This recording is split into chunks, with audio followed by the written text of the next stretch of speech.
All right, so Sekou Smith put out this article on NBA.com that's supposed to be highlighting the 8 true contenders for the 2021 NBA season. So I kind of wanted to go through and rank how they're doing now. We're a couple weeks into the season, so let's see how every team's starting. All right, so the first team we're looking at is the Milwaukee Bucks. I think we're all expecting them to be a good team this year. They've been amazing in the regular season for the past few years now. They haven't really been able to put it together in the postseason just yet. They've had some disappointing runs, but hopefully they figured it out now. They made some offseason moves. They picked up Jrue Holiday, Bobby Portis, and DJ Augustin.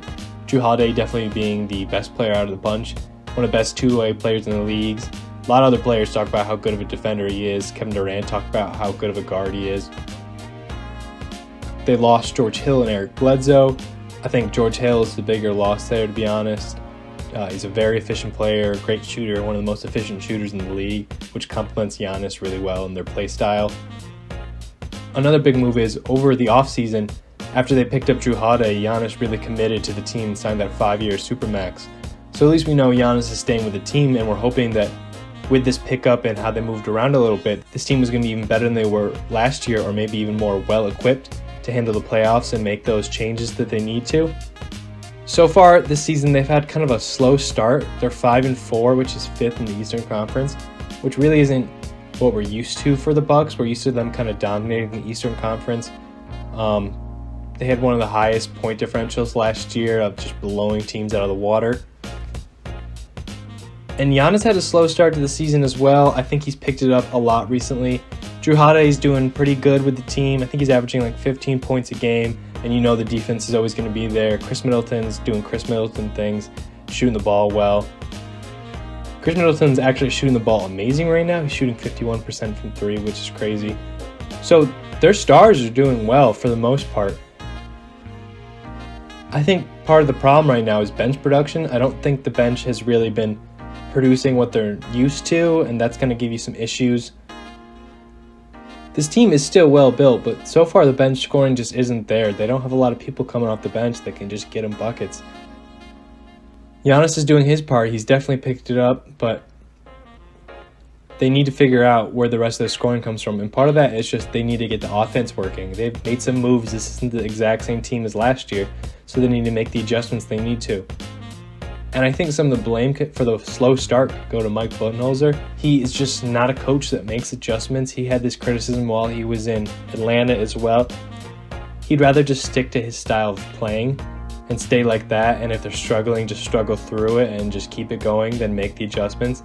And I think the better coach would make the adjustments. Not saying that Mike Budenholzer is a bad coach. I just think he would be better if he would change the team's dynamics a bit when it needs it. And he said something about this in the playoffs as well. He said something along the lines of, if they're going to win, they're going to win it the way they normally play. Like I said, I don't think he's a bad coach, and I'm not too worried about this team. I think they'll figure it out. Hopefully Mike Budenholzer figures out a good offense for this team. I would definitely watch them throughout the season. Maybe they stop worrying so much about the regular season, and now they're going to be more geared towards the playoffs. Kind of early to tell, so I guess we'll see how they do throughout the rest of the season. The second team this article looks at is the Miami Heat. We all know they had that really surprisingly deep playoff run last year where they made all the way to the NBA Finals before losing to the Los Angeles Lakers. So it kind of looked like they were a breakout team in the Eastern Conference, and we were expecting them to have a really good year this year. In the offseason, they picked up Avery Bradley, Mo Harkless, and Precious Achiuwa. I think Avery Bradley's a great pickup. I think he works well with that team's dynamic. They really focus on effort on defense, and that's always been Avery Bradley. He's always wanted to be a good defender. Also, so far throughout the season, I like Precious Achiuwa. He's looking like an energy player. I think he looks good so far. And then for the most part, this team looks about the same. They still have all their core stars: Tyler Hero, Duncan Robinson, Jimmy Butler, Andre Iguodala, Bam Adebayo, Kendrick Nunn. The team looks very similar.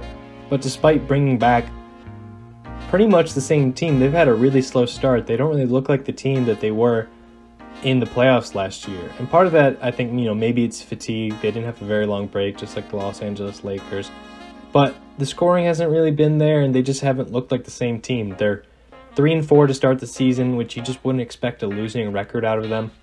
And they really just look like the opposite of what they were in the playoffs where it was, unstoppable scoring and then a bunch of defense. Right now, they're 27th in the league out of 30 for points per game, and they're bottom 7 in the league for opponents' points per game, which also just does not look like them. As of now, they still don't have a 20-point scorer on the team, which is troubling.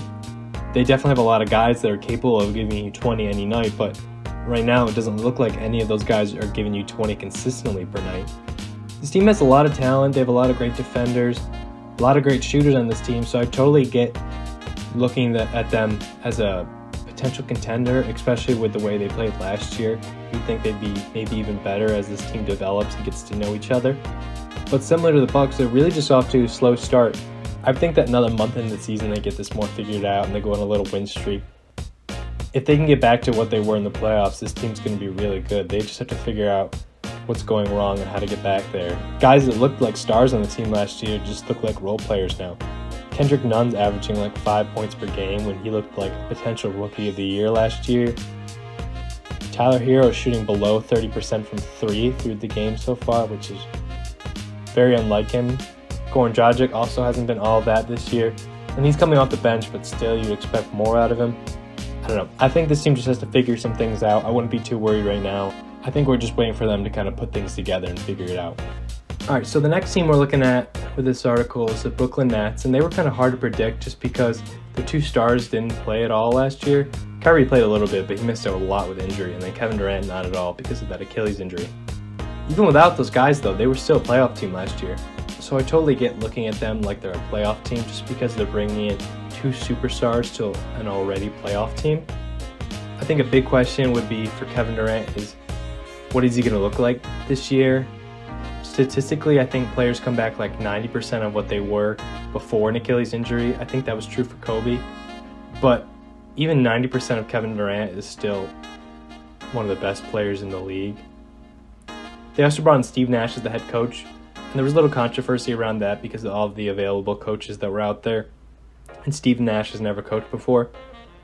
And some of these player coaches have struggled in the past. I think Jason Kidd with Milwaukee Bucks in his first head coaching job didn't look great. But from everything I've heard from other coaches and players about Steve Nash is he has one of the best minds for basketball, so I never thought that was going to be a huge issue. I think the only thing they would really have to figure out is changing the offense now from what they had last year to now working around Kevin Durant and Kyrie Irving. But they have so much talent on this team already, I think everyone knew they were going to find a way to make it work. So to start the season, they started pretty red hot. They won their first 2 games, and they looked amazing. The offense looked pretty unstoppable. Kevin Durant looked incredible. He looked like he didn't miss a beat at all. Same with Kyrie. He looks amazing. And since those first 2 wins, they've kind of slowed down a little bit. They're now 5-5 on the season, and part of that can be explained by missing players. Kyrie's missed games, Kevin Durant's missed games. But still, this is a new head coach. Their best 2 players didn't play at all last year. I think they have some stuff to figure out with the offense, and that process has been slowed down a bit by guys missing games. I think midway through the season, they'll look a bit more solid. They did lose Spencer Dinwiddie. He's out with injury, I think, for the rest of the year, which does hurt them. He's a great player, but regardless, they still have a lot of talent on this team. They're currently my pick for the best team in the East. All right, next team is the Boston Celtics. Their big acquisitions in the offseason were Tristan Thompson, Jeff Teague, and Aaron Nesmith, rookie. All I really know about Aaron Nesmith is that he can shoot. I don't really have anything to say about Jeff Teague. I think Tristan Thompson is definitely a good pickup. They've kind of been missing out on a true center that can give them defensive grit. So I think Tristan Thompson can definitely do that for them. And combined with him being a great rebounder, I think it's definitely a good pickup. The biggest loss this season was Gordon Hayward, which I think is a bigger loss than a lot of people looked at it as. Gordon Hayward was an incredibly efficient scorer. He was really a rock to that offense. And now with him gone, the question kind of comes up of who can you rely on for scoring other than, your main stars like Kemba Walker, Jason Tatum, and Jaylen Brown. And at the start of the season, I think that problem really was apparent. Kemba Walker started the season with an injury, so that's another leading scorer out.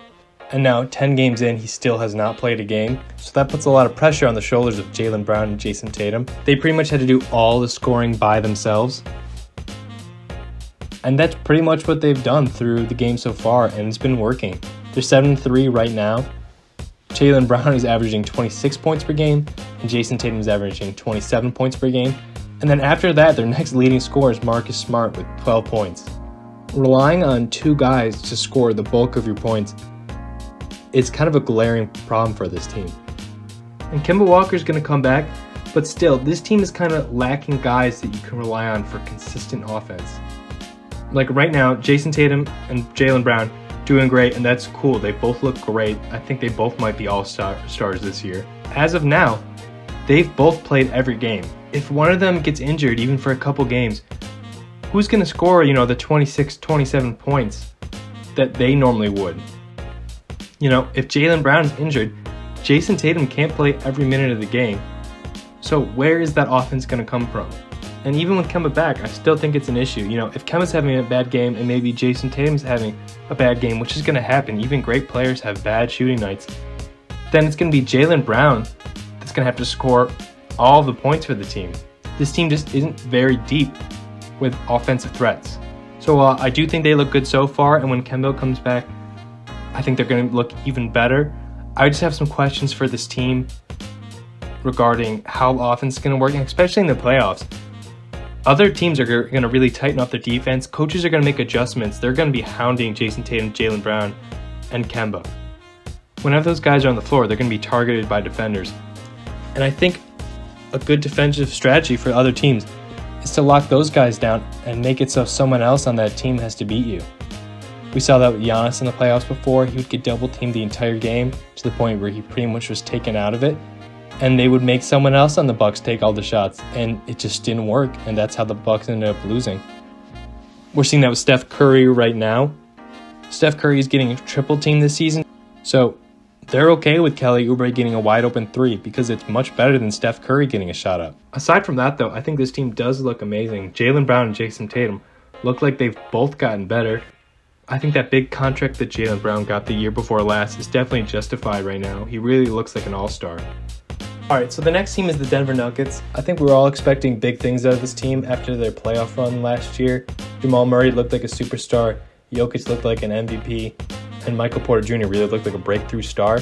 They beat an amazing-looking Clippers team in 7. They made it to the Western Conference Finals, where they eventually lost to the Lakers that would go on to win the finals. So I think it's pretty safe to say that this team had some high expectations for this year. And to start the season, they have not looked great. They're 3-5 right now, and I think the really only problem for their struggles is their defense right now. Their offensive rating is second in the league right now, but their defensive rating is 28th. Scoring isn't a problem for them, but they're just letting their opponents score more every game. So really, I think this team just needs to figure out how to play better defense, and Mike Malone's a great coach. I think he's going to make adjustments as the season goes on. So I wouldn't be too worried about this team. So aside from the bad defense, I think the biggest talking point for the Nuggets so far is Jokic. I would say right now he's the leading MVP candidate, which is kind of hard to say about a team that's not doing it so well.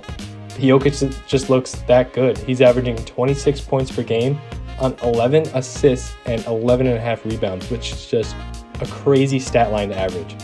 So if he can keep this up, and the Nuggets can figure out how to play defense and they can start winning some more games. And we saw them in the playoffs be able to lock down on defense when they needed to be. So my prediction is they're going to figure it out. Definitely makes sense to think of them as a playoff contender. And I'm going to be interested to see what kind of adjustments Mike Malone makes as the season goes on. The next team is last year's champs, the Los Angeles Lakers. So the biggest moves in the offseason for this team, they lost Dwight Howard and JaVale McGee, and then they picked up Dennis Schroeder, Montrezl Harrell, Marc Gasol, and Wesley Matthews. I think all those pickups are amazing. I was definitely worried about losing JaVale McGee and Dwight Howard. They were both great rim protectors, and they gave the Lakers a strong presence at the basket. This allowed Anthony Davis to play power forward and not center and not be that worried about guys cutting to the rim. So I think that's definitely a worry for the Lakers, but their pickups were all great. They got the 6th man of the year with Montrezl Harrell, who's a really high-energy player, great center. He's not quite the rim protector that JaVale McGee and Dwight Howard were, but you can rely on him to get you close to 20 every game. They also got the runner-up for 6th player of the year with Dennis Schroeder. He's a great guard, solid shooter, and he's also really good on the defensive side. Schroeder could kind of fill Rajon Rondo's spot, who they also lost. He could do some playmaking. He could lock down guards on the other team.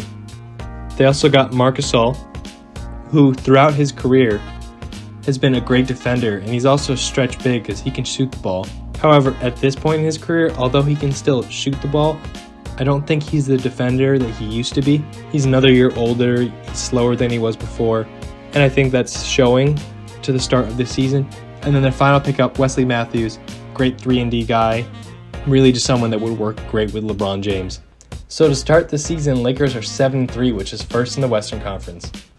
And aside from them having the problem of protecting the rim, I don't have much to say about this team other than they look great. I'm guessing that because of Marc Gasol's historically good defense that he's played throughout his career, they were kind of hoping that he could make up for what they lost with Dwight Howard and JaVale McGee. But I really don't think that's the case to start the season. He does not look great. He looks pretty slow and he's having trouble keeping up with players. He's in foul trouble pretty much every game. Usually by the end of the first quarter, he's already in foul trouble. I think that midway through the season, they're going to pick up a rim protector. But we'll see. Regardless, this is an amazing team. Right now, they're my pick to win the finals. They won last year, and even without the rim protection, I still think this year's team is better. And then on top of that, if they do pick up a center, I think they're going to be even better. Alright, so the next team is the Los Angeles Clippers. They lost Montrezl Harrell, 6th Man of the Year, which is kind of a big loss. Like I said when I was talking about the Lakers, he's a really high-energy player. He gives you a lot coming off your bench. But they did bring in Serge Ibaka and Luke Kennard, so it's not like they only got worse over the offseason. And I will say, I think this is one of the best-built teams in the NBA.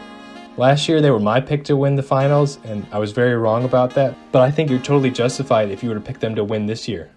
It definitely starts with Kawhi Leonard and Paul George, who are by far, I think, some of the best two-way players in the league. There's not many guys that can score like that. They can and also lock you up on the other end. But then you have to go pretty far down the roster before you find what I would call a bad player. They picked up Nicholas Batum, who's also a good player. They also have Patrick Beverley and Serge Ibaka, great defenders. Lou Williams is a guy that can give you 30 on a given night. Marcus Morris is a solid player. Zubac, Reggie Jackson, Patrick Patterson. This team has a lot of talent. And you would expect that even if Kawhi and Paul George aren't playing well, that they have so much talent on both the offense and defensive end that other guys can pick up the slack. And that's why I thought this team was going to be so lethal last year, and why I still think they can be lethal this year. They also changed coaching. They got rid of Doc Rivers and brought in Tyronn Lue, which I don't really know what to think about. I don't think Doc Rivers is a bad coach. I also don't think Tyronn Lue is a bad coach. Tyronn Lue's kind of looked at one of those guys that can handle coaching superstars. You know, he won that chip with LeBron. But still, I don't think coaching really was going to make that big of a difference because I don't think Doc Rivers is a bad coach. And to start the season, they still kind of have been struggling. They're 6-4 right now. And when they do lose, they lose pretty hard. They got absolutely blown out by the Mavericks a couple weeks ago. They were down by 50 at half, which is just unexcusable. And just the last game I saw this team play, it was the third quarter, and they were beating the Warriors by 20 points. The Warriors that don't have Klay Thompson still.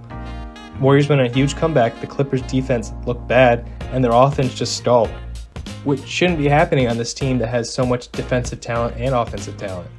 So I really don't know what it's going to take for them to figure out their issues, because at times they look unbeatable, but then there are also other times where it looks like they just forget how to play basketball. The final team is the Portland Trailblazers, who picked up Robert Covington, Derrick Jones Jr., Enes Kanter, and Harry Giles. I would definitely say they've improved since last season, especially because the majority of the season they were missing out on some of their key guys like Yusuf Nurkic and Rodney Hood. And I do think this is a good team, and I do love watching them. They're really exciting. Even with getting these guys back and these good pickups, I don't know if I'd consider them a playoff contender. Their offense has always been good, but the issue comes from their defense. Their two star guards are both undersized, and it hurts them defensively. And I think we've seen that to start the season so far. They're 4-4, but they have a net rating in the negative right now. And their defensive rating is 25th out of 30 in the NBA. Damian Lillard is still Damian Lillard. And CJ McCollum looks like he's gotten even better of a player. He's averaging almost 27 points a game. But the defense just still isn't there for them right now. I think the thought would be that Robert Covington, because he's such a good defender, could help patch up some of the holes they have on defense, but it's just not working yet.